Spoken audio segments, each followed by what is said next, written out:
Iran और यूनान में घोर संग्राम हो रहा था। ईरानी दिन दिन बढ़ते जाते थे और यूनान के लिए संकट का सामना था। देश के सारे व्यवसाय बंद हो गए थे। हल की मुठिया पर हाथ रखने वाले किसान तलवार की मुठिया पकड़ने के लिए मजबूर हो गए। डंडी तौलने वाले भाले तौलने थे। सारा देश आत्मरक्षा के लिए तैयार हो गया था। फिर भी शत्रु के कदम दिन दिन आगे ही बढ़ते आते थे। जिस ईरान को यूनान कई बार कुचल चुका था, वही ईरान आज क्रोध के आवेग की भांति सिर पर चढ़ आता था। मर्द तो रण क्षेत्र में सिर कटा रहे थे और स्त्रियां दिन दिन की निराशाजनक खबरें सुनकर सुखी जाती थी, क्योंकि लाज की रक्षा होगी।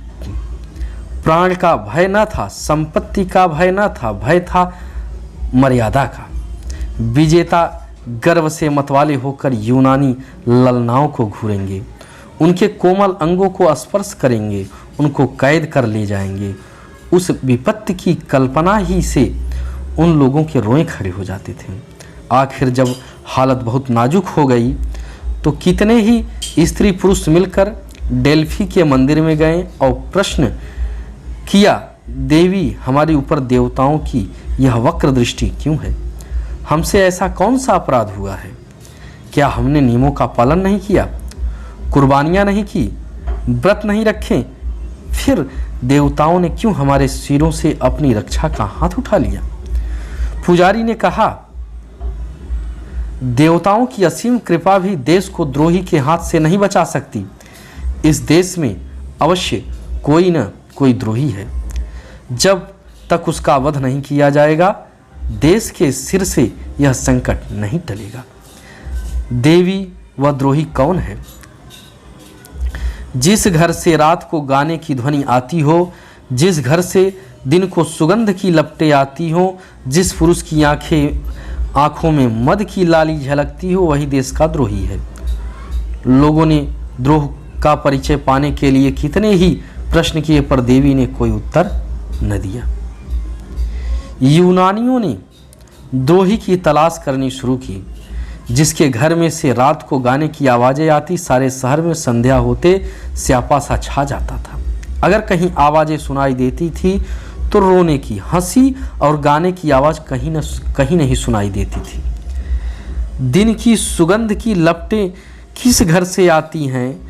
लोग जिधर जाते थे, किसे इतनी फुर्सत थी कि घर की सफाई करता, घर में सुगंध जलाता।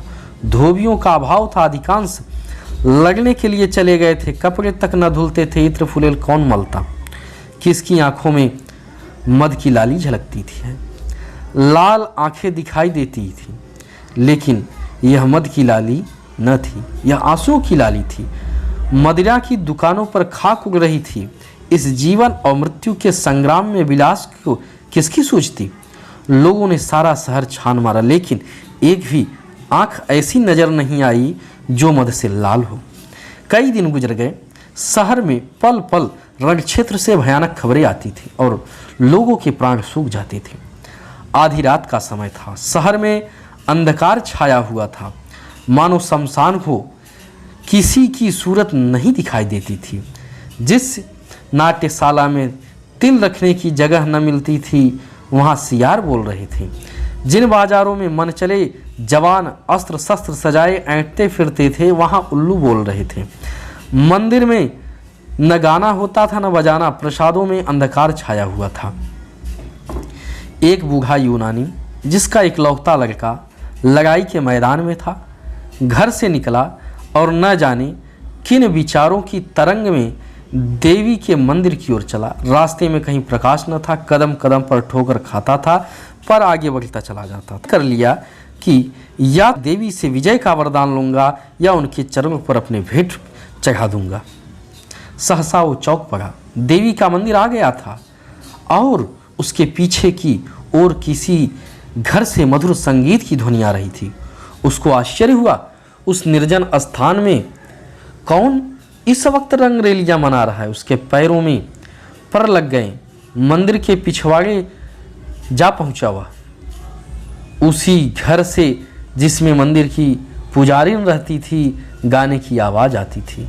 वृद्ध विस्मित होकर खिड़की के सामने खड़ा हो गया। चिराग तले अंधेरा, देवी के मंदिर के पिछवाड़े ये अंधेरा। बूढ़े ने द्वार झांका। एक सजे हुए कमरे में मोमबत्तियां झाड़ों में जल रही थी, साफ सुथरा फर्श बिछा था और एक आदमी मेज पर बैठा हुआ गा रहा था। मेज पर शराब की बोतल और प्यालियां रखी हुई थी।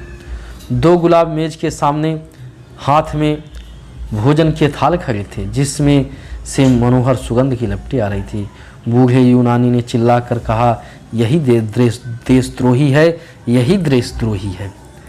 मंदिर के दीवारों ने दोहराया, द्रोही है। बगीचे की तरफ से आवाज आई, द्रोही है। मंदिर की पुजारी ने घर में से सिर निकालकर कहा, हाँ द्रोही है। यह देशद्रोही उसी पुजारिन का बेटा पसोनियस था। देश में रक्षा के जो उपाय सोचे जाते, शत्रुओं का दमन करने के लिए जो निश्चय किए जाते, उनकी सूचना यह ईरानियों को दे दिया करता था।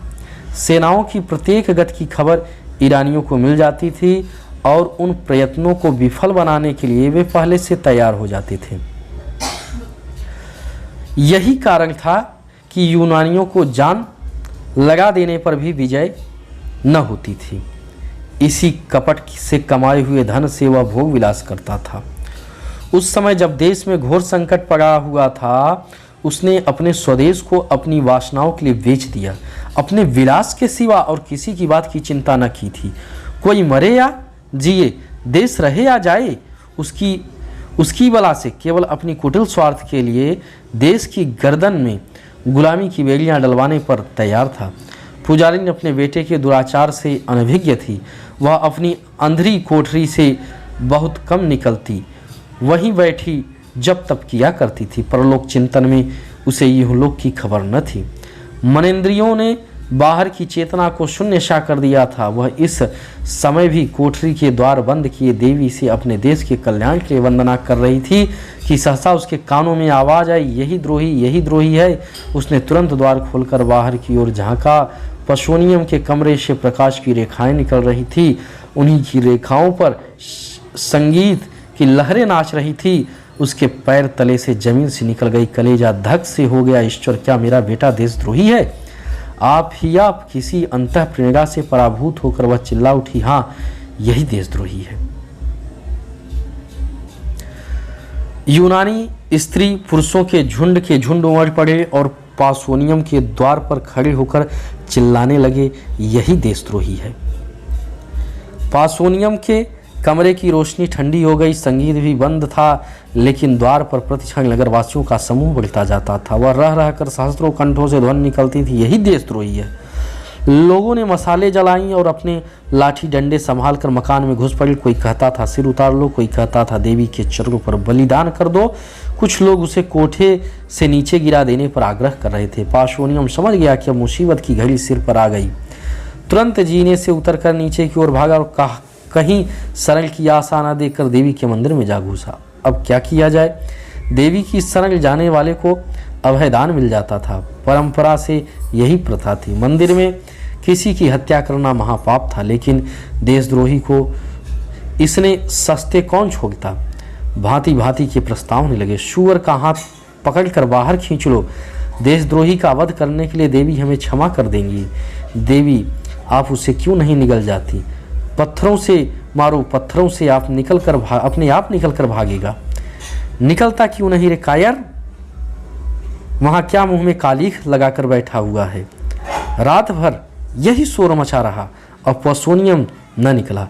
आखिर यह निश्चय हुआ कि मंदिर की छत खोदकर फेंक दिया जाए और पसोनियम दोपहर की धूप और रात की कड़ाके की सर्दी में आप अकड़ जाए।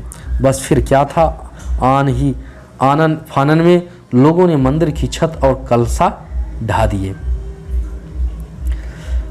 अभागा पसोनियम दिन भर तेज धूप में खड़ा रहा।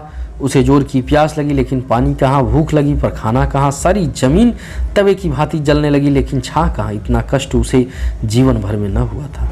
मछली की भांति तड़पता था और चिल्ला कर लोगों को पुकारता था, मगर वहाँ कोई उसकी पुकार सुनने वाला न था। बार बार कसमें खाता था कि अब फिर मुझसे ऐसा अपराध न होगा, लेकिन कोई उसके निकट न आता था। बार बार चाहता था कि दीवार से टकराकर प्राण दे दे, लेकिन वह आशा रोक देती थी कि शायद लोगों को मुझ पर दया आ जाए। वह पागलों की तरह जोर जोर से कहने लगा, मुझे मार डालो, मार डालो, एक क्षण में प्राण ले लो, इस भांति जला जला कर न मारो। ओ हत्यारों, तुम जरा भी दया नहीं। दिन बीता और रात, भयंकर रात आई। ऊपर तारागण चमक रहे थे, मानो उसकी विपत्ति पर हंस रहे हो। ज्यों ज्यों रात बीतती थी, देवी विकराल रूप धारण करती जाती थी। कभी वह उसकी ओर मुंह खोलकर लपकती, कभी उसे जलाती हुई आंखें को देखती। इधर क्षण क्षण सर्दी बढ़ती जाती। पासोनियम के हाथ पांव अकड़ने लगे, कलेजा कांपने लगा, घुटनों में सिर रखकर बैठ गया, अपनी किस्मत को रोने लगा। कुर्ते को खींचकर कभी पैर को छिपाता, कभी हाथों को, यहाँ तक कि इस खींचातानी में कुर्ता भी फट गया। आधी रात जाते जाते बर्फ गिरने लगी। दोपहर को उसने सोचा गर्मी ही सबसे कष्टदायक है, ठंड के सामने उसे गर्मी की तकलीफ भूल गई। आखिर शरीर में गर्मी लाने के लिए एक हिमकत सूझी। वह मंदिर में इधर उधर दौड़ने लगा, लेकिन विलासी जीव था, जरा देर में हाफ कर गिर पड़ा। प्रातःकाल लोगों ने किवाड़ खोले तो पिशोनियम को भूमि पर पड़ी देखा। मालूम होता था उसका शरीर अकड़ गया। बहुत चीखने चिल्लाने पर उसने आंखें खोली, पर जगह से हिल न सका। कितनी दयनीय दशा थी, किंतु किसी को उस पर दया न आई। यूनान में देशद्रोह सबसे बड़ा अपराध था और द्रोही के लिए कहीं क्षमा न थी, कहीं दया न थी। एक अभी मरा है, दूसरा कहता है द्रोहियों को मौत नहीं आती, तीसरा कहा पड़ा रहने दो मर जाएगा, चौथा मक्र किए हुए है, पांचवा अपने किए की सजा पा चुका है, अब छोड़ देना चाहिए। सहसा पसोनियम उठ बैठा और दंडवत भाव से बोला, कौन कहता है कि उसे छोड़ देना चाहिए? नहीं, मुझे मत छोड़ना, वरना पछताओगे। मैं स्वार्थी हूँ, विषय भोगी हूँ, भूल कर भी विश्वास न करना। ओ मेरे कारण तुम लोगों को क्या क्या झेलना पड़ा। इसे सोचकर मेरा जी चाहता है कि अपनी इंद्रियों को जलाकर भस्म कर दूं। मैं अगर 100 जन्म लेकर इस पाप का प्रायश्चित करूं तो भी मेरा उद्धार न होगा। तुम भूल कर भी मेरे विश्वास न करो। मुझे स्वयं अपने ऊपर विश्वास नहीं है। विलास के प्रेमी सत्य का पालन नहीं कर सकते। मैं अब भी आपकी कुछ सेवा कर सकता हूँ। मुझे ऐसे ऐसे गुप्त रहस्य मालूम है जिन्हें जानकर आप ईरानियों का संहार कर सकते, लेकिन मुझे अपने ऊपर विश्वास नहीं कीजिए। आज रात को देवी को मैंने सच्चे दिल से वंदना की है। उन्होंने मुझे ऐसे यंत्र बताए हैं जिनसे हम शत्रुओं को परास्त कर सकते। ईरानियों के बढ़ते हुए दल को आज भी आनंद फानन में हम उगा सकते हैं, लेकिन मुझे अपने ऊपर विश्वास नहीं है। मैं यहाँ से बाहर निकलकर इन बातों को भूल जाऊँगा। बहुत संशय है, फिर ईरानियों की गुप्त सहायता करने लगूंगा, इसलिए मुझ पर विश्वास न कीजिए। एक यूनानी देखो देखो क्या कहता है, दूसरा सच्चा आदमी मालूम होता है, तीसरा अपने अपराधों को आप स्वीकार कर रहा है, चौथा इसे क्षमा कर देना चाहिए और यह सब बातें पूछ लेनी चाहिए, पांचवा देखो यह नहीं कहता कि मुझे छोड़ दो, हमको बार बार याद दिलाता जाता है कि मुझ पर विश्वास न करना, छठा रात भर के कष्ट ने होश ठंडे कर दिए, अब आंखें खुली हैं। पासोनियम,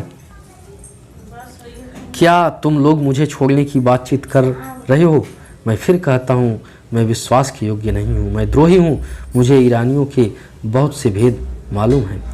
एक बार उनकी सेना में पहुँच जाऊँ तो उनका मित्र बनकर सर्वनाश कर दूँ, पर मुझे अपने ऊपर विश्वास नहीं है। एक यूनानी कहता है धोखेबाज इतनी सच्ची बात नहीं कह सकता। दूसरा पहले स्वार्थांध हो गया था, अब इसकी आंखें खुल गई।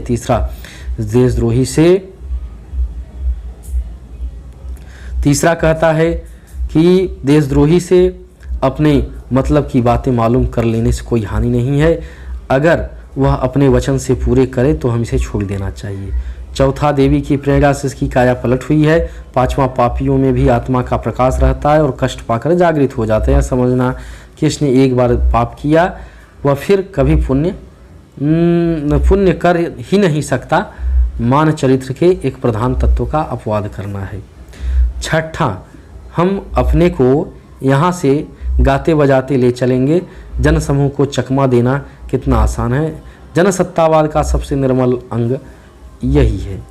जनता तो नेक और बाद की तमीज़ नहीं रखती, पर धूर्तों रंग सियारों का जादू आसानी से चल जाता है। अभी एक दिन पहले जिस पासोनियम की गर्दन पर तलवार चलाई जा रही थी, उसी को जुलूस के साथ मंदिर से निकालने की तैयारियां होने लगी, क्योंकि वह धूर्त था और जानता था कि जनता की कील किन क्यों कर घुमाई जा सकती है। एक स्त्री, गाने बजाने वाले को बुलाओ, पासोनियम शरीफ है।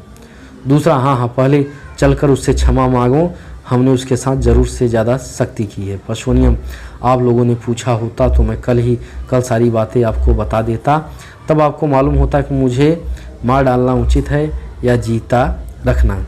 कई स्त्री पुरुष, हाय हाय हमसे बड़ी भूल हो गई, हमारे सच्चे पासोनियम।